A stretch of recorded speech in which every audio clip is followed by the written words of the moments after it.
So this is the very end of the street that goes all the way up from the Pool of Siloam and up to the corner of the western wall and the southern wall. And it all dates to the 1st century. It is possible that Jesus walked on these very stones when he made his pilgrimage to the temple. Shalom everyone, welcome to another vlog by Danny the Digger, and this time I am going to review the Southern Wall Archaeological Park.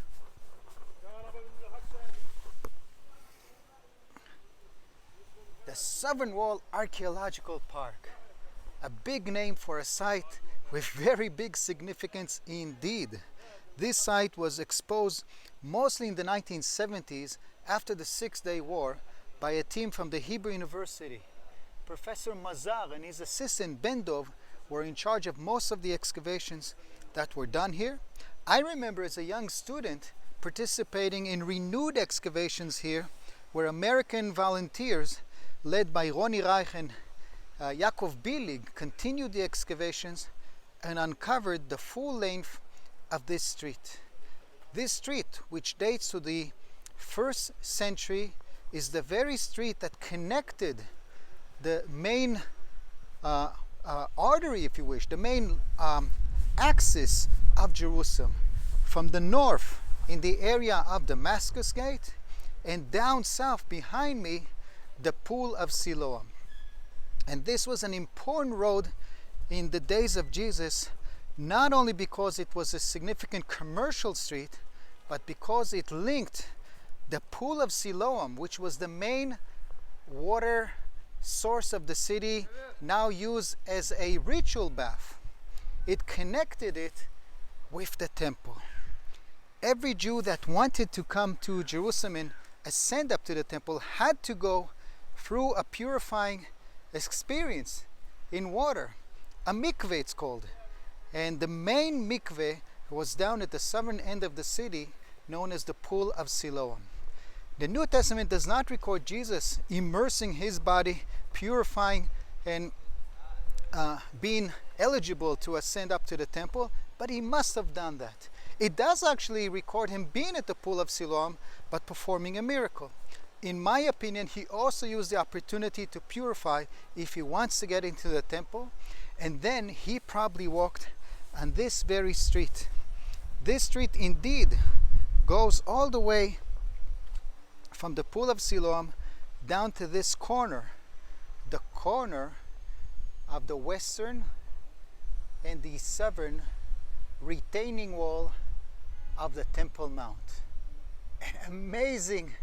A component of an amazing building project from the time of King Herod, when he decides to expand the Temple Mount to an edifice of the size of 20 soccer fields. Yes, the plaza that he creates up there around the temple would be the size of 20 soccer fields, a huge platform to enable the gathering of so many Jews that would come up to Jerusalem, and especially towards the high holidays. And today you see this wall with a clear layer of destruction. This destruction relates to events that will happen some 30 years after the time of Jesus, when the Jews will make a critical mistake and try and rebel against the Romans. Now listen and listen carefully. Never mess with the Romans, and definitely not in the 1st century. What were they thinking? So the upper parts of the western wall, which supported the temple, were abruptly destroyed by those furious Romans, so upset that they had to travel all the way from Italy to punish the Jews for rebelling. And up here in the 19th century, a scholar called Edward Robinson noticed a certain area jutting out, which he speculated was the beginning of an arch. He was right. There was a giant arch over this valley, known to this day as Robinson's Arch, named after him. And it indeed went over the street to enable access into the Temple Mount from the western side. Now the Mishnah tells us that you enter from the south, so we don't know for sure who used this entry, but one thing is for sure: this is a central part of the city, And even the foundation of the arch were used as shops. Yes, all along this street, from the Pool of Siloam and up to here, and perhaps all the way up to Damascus Gate, you had lines of shops. And here was probably the most expensive rent, because you are really in the center of the city here, not to mention the fact that this is pretty stable construction. In fact, the shops are still intact 2,000 years later. That's pretty good Jewish engineering and architecture, I must say. Although, of course, it is harnessing the Roman knowledge of architecture of the time. Shops were also found on the opposite side of that street. They were not of the same quality, not the same immense construction, so they were destroyed when the rebellion broke out. And especially here, one can see how a part of the western wall dropped on the shop, went through its roof, and landed inside, causing it to go out of use. And when this was excavated, they did find coins matching the time of the destruction. The coins, the latest coins, are from the year 69 and 70, which is exactly the year that all of this was turned into rubble. Here is now a diagram which is suggesting what Robinson's Arch and this whole area may have looked like. And another very famous discovery made around here was this specific stone, which doesn't have a square shape but a rather triangular one, and it is famous because it is matched to the very top level and the corner. Let's see if I can tilt it all the way up there. This is where this stone came from. And when it was exposed, they found on a fragment of that stone an inscription. The real thing is at the Israel Museum, but here's a replica of it. The inscription reads, "The House of Trumpeting to Announce." And this is a perfect match to what Josephus tells us, that at the corners of the temple was a special area for the priests to announce when Shabbat and Yom Tov are coming in. Okay, so here is archaeology backing up the historical sources, in this case, the writings of Josephus. And let's see how all of this fits the narrative that is presented about Jesus. The New Testament tells us of Jesus going up to the temple. Here again you can see the destruction layer, and eventually he entered it. The entry gate is not mentioned, but assuming that he used the ordinary doorways, the ordinary gates, he was not of the privileged priest and elite that may have used the gate that stood on top of Robinson's Arch. Yes, now here is another image of it. Just imagine a large gate there. Maybe it was a gate reserved for the king, for King Herod, because Josephus tells us that along the southern edge of the Temple Mount stood a giant building called the Royal Stoa. But Jesus was a humble, ordinary peasant. At that time, he must have used the ordinary gateways, which is, according to the Mishnah, a complex known as the Hulda Gates. Hulda is both the name of a prophetess, but it is also named for a rodent. What a peculiar name for the main entry up to the Temple Mount. And we know where they are located. Both the entrance and the exit gates are still in their original location. So let's go and take a closer look.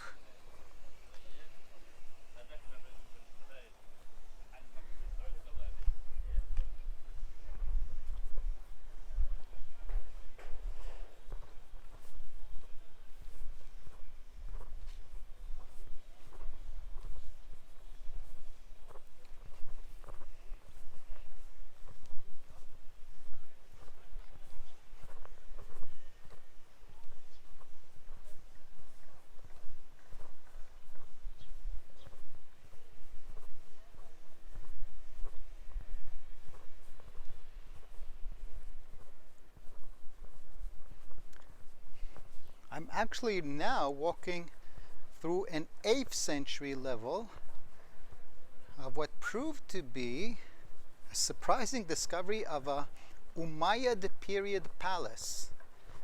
This was a surprise because the historical sources that tell us about the 8th century in Jerusalem, when the Muslims rebrand the Temple Mount and build the Al-Aqsa Mosque, build the Dome of the Rock, where the Jewish temple once stood, they do not mention any palaces.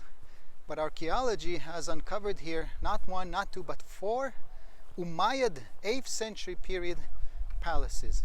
In some cases, they were built on top of a Byzantine period neighborhood that also existed here.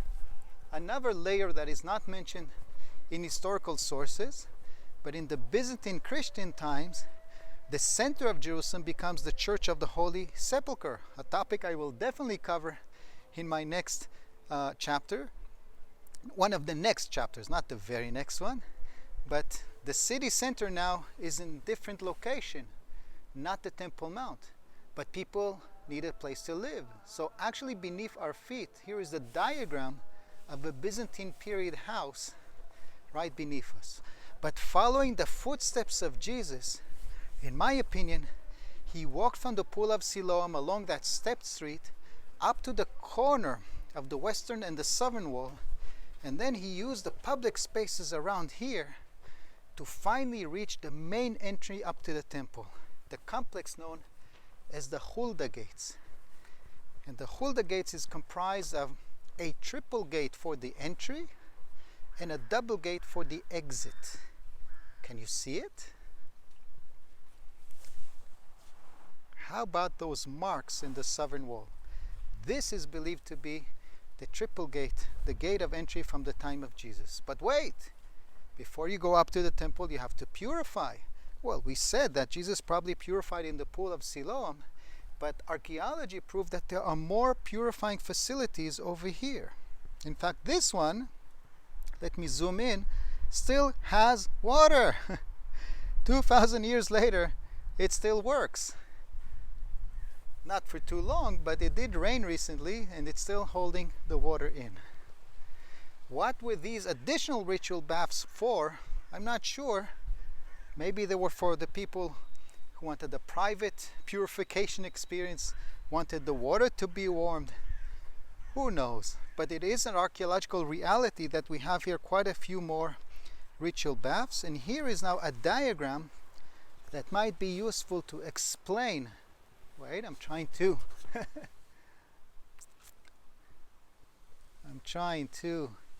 present this the best way possible. Here we go. You can see the southern wall image by an artist of what it may have looked like 2,000 years ago, with a wide flight of steps here, another one here. This is for the entry, this is for the exit. How do we know so? Because the Mishnah tells us you enter from the right and you exit from the left. Now, what does it look like in reality?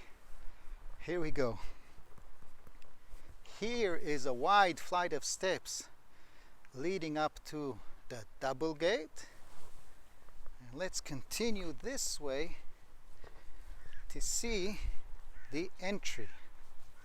Now, you may have noticed in the diagram and also where I walked before that there were several buildings. These buildings could have had several functions. Some of them were undoubtedly shops.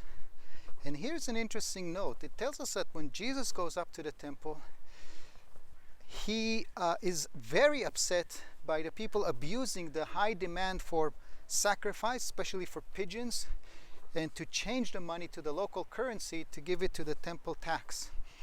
So what he does is he turns the tables of the money changers and the dove sellers. Now the text tells us it happened in the temple, in the ton hieron, in the original Greek, earliest versions of the New Testament. But I find that to be a bit surprising, because I don't think that anyone actually entered the temple except for the priests. So indeed, the English translation, when they present this text, they say it happened in the courts of the temple. But the courts of the temple could have been in the big plaza around it. They could also be around here. This could be a place where both ritual baths were operating and little shops, booths, offering, changing money, offering pigeons, offering an umbrella, offering a falafel. You know, all sorts of commercial activities may have taken place here. But here, this reconstructed stairway leading to this triple gate is suggested to be the very way every Jew would enter the Temple Mount. A nice, like, hologram presenting that subject. And in my next chapter, I will try to get a photo from the top to show you how the entry indeed connects to the plaza of the Temple Mount. And it's important to visualize this because when you go up there today, what you see is a total Muslim Temple Mount. There's nothing Jewish about it today. There's nothing Jewish that one can see since the 7th century. But yes, it was the place of the Jewish temple. And it's even reflected in the original construction of the Dome of the Rock, as it was originally called Beit el-Maqdas, the home of the Solomon's Temple. And until the 1960s, the official explanation of the Waqf said that this was undoubtedly the place of Solomon's Temple. But today, for political reasons, let's say that local Islam just blinds itself to the Jewish past of the mountain. Here we go. This is it. This is the main entryway. This is where Jesus entered up into the temple. Maybe he had his foot on this very pavement. Unfortunately, the rest of the gate, if you're trying to link it to Jesus, it's not going to work because the gate was modified and eventually blocked. The only place where archaeologists believe that one can spot an original stone of the original triple gate is over here. And it's interesting to note that a Jew in the Middle Ages chiseled his name, as if he realized that this stone is of the original entryway. Okay, this whole area is with Mount of Olives to its east, the city of David down south and below us. In the Old Testament times, this was the place of the Ophel. The word Ophel comes from the verb probably of leha'apil, to ascend, as from here you would ascend up to the temple if you're coming from biblical Jerusalem or the city of David. And today the southern wall has only this layer containing the original stones of the walls from the time of Jesus. The upper courses are already from the time of the Muslims and the Crusaders, foundations for the medieval complex known as Solomon's Tables, and foundations for the Al-Aqsa Mosque. But look how substantial are the stones that were in use in the time of Jesus. And completing his journey up in the temple, completing the journey of every Jew who would go up to the temple to offer the animal sacrifice, you would exit again towards the south through the Hulda Gate complex. And the Mishnah says it was from the left. So it was probably from here. Here archaeology tracked another gate complex, modified again in later times and eventually blocked, but this level up there is original from the 1st century. And if I could break through the barrier here and take you in, and you would raise your head, you would see the original ceiling decoration from his time. Today, unfortunately, it's not accessible unless you're a Muslim, but archaeology has detected fragments of such decoration when all of this area was exposed. Some of it is on display next to the entrance. So I'm really running low on battery, but hopefully I'll have enough to show you those very, very interesting decorated elements. Walking down the steps now, I am again maybe walking on the very steps that Jesus walked when he came out. And I have to admit, the ones I'm walking on right now are from our times, from the Middle Plastic Age, from the second half of the 20th century. But here are some original ones. Here are some on which Jesus may have walked on. And maybe this was another place of commercial activity, or some suggest it was a place of the Sanhedrin. Who knows what this massive building was used for, but it is also from the time of the Second Temple. And one can see here some of the substructure, some of the infrastructure, which was for channeling water to fill all of these ritual baths. Here is again the one I showed you before, still containing water and also having a division, because when you're walking down, you are not pure yet. And once you're in the water, you want to make sure you do not touch an impure person and then become unpurified again. I know it all sounds a bit strange. Well, actually, maybe with the pandemic, not so much. But these were the beliefs. Here's another hologram suggesting what the double gate area used to look like, but the triple gate also appears there in the distance. And again, I hope to have enough battery, I'll move faster now, to take you to the entrance to show you these amazing decorated stones. The phone is telling me I have 10% left. Let's move. Of course, this site has many more finds and layers and stories to tell. The Southern Wall Archaeological Park also contains, as I said, layers from the Byzantine period, late Roman period, Muslim period, Crusader times. I could have a 2-hour vlog of all of the contents here, but this specific chapter is of a very specific presentation in the series of following Jesus in Jerusalem. Of course, if you are enjoying this, make sure to hit subscribe and to hit like. And if you're in a generous mode, feel free to contribute to my project. As being a tour guide with nearly 2 years of no tourist guide, I'm very low in means, and using minimal gear. I could really use a better audio. I'll also need a better phone with better memory, better battery, but it is what it is, and when there's a will, there's a way.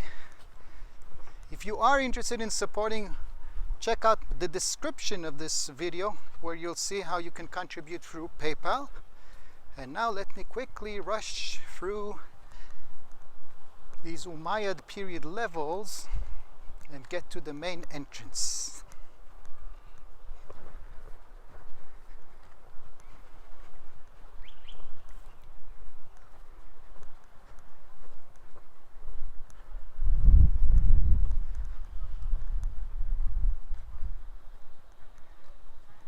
Okay, made it.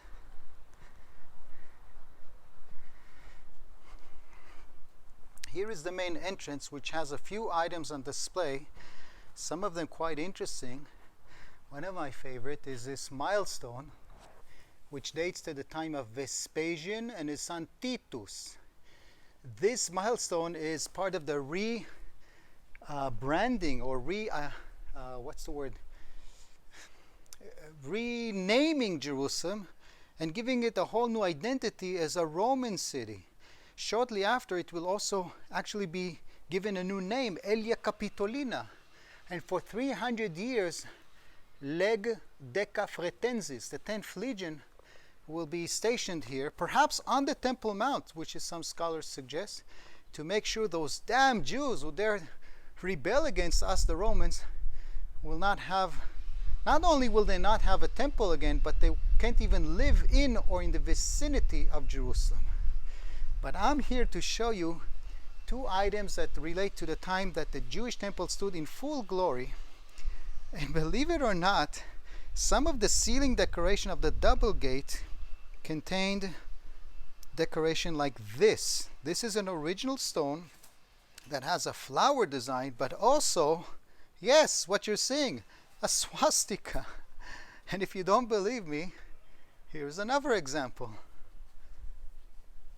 Okay, this may have been part of the lintel, a swastika decorating the entry up to the Jewish temple. Yes, unbelievable but true. Of course, this design is originally from the Indian culture, and only in the 20th century would it be connected with the horrific German Nazi regime. So there's more that can be seen, but these are the highlights of what the Southern Wall Archaeological Park presents in the context of Jesus in Jerusalem. I hope you've enjoyed this presentation, and hit subscribe again, because more is to come. Litraot!